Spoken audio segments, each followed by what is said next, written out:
কি open open বলছি, ভূতের ভয় যে আমার আছে ভাই, কোনো মানুষের নেই। তাই? হ্যাঁ হ্যাঁ। তা তোর একদিন ঢুকাবো, হ্যাঁ, ঘরের ভিতরে একা ঢুকিয়ে রেখে আমরা চলে আসবো বাইরে কে তোকে। কে ভাই, ও ওপর থেকে লাভ মারবো তাই বলে ঘরে থাকবো না, হাত পা ভেঙে যাক ভাই, হামুল কেটে কেটে বাড়ি আসবো তাই বলে ও ভাই আমি আর ওই ভূতের না না না যাবি না? না। ঠিক আছে, তাহলে তোরা একদিন আমরা অন্য জায়গায় নিয়ে যাবো, হ্যাঁ, অরিজিনাল ভূত যেখানে থাকবে সেখানে নিয়ে যাবো। আরে ভূতের আড্ডায় নিয়ে চলে যাবো। ভূতের আড্ডায় নিয়ে যাবো, ওখানে তো দুটো ভূত থাকে। মজা পেয়ে যাবে পুরো। সন্ধ্যা বিয়ে করে সবাই তোকে নিচ্ছ মনে হয় মানুষ, মনে হয় মানুষ। ভূতে ভূতে কি আছে, কিসের ভয়? ভূত তোকে মেরে ফেলাবে?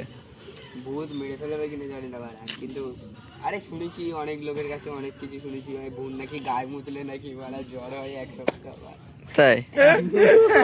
ভাই আমি এইটাও কিন্তু জানি, কিন্তু ভূত কিন্তু অদৃশ্য, মানে ভূতের ভিতর থেকে জলটা কি করে বেরোবে, এটাই তো ভাই কথা, মেন কথা ভাই। সবাই বলে ভূত বানা মুতলে গা পচে যায়, এ বানা মরে যায়, এ জ্বর হয়, কিন্তু ভাই ভূত যদি যদি থাকতো তাহলে তো মানে ওর গায়ে স্পর্শ করতে পারতাম, তাও মানে ও কি করে মরবে, অতি উত্তীর্ণের কথা। চলো ভাই বাদ দাও।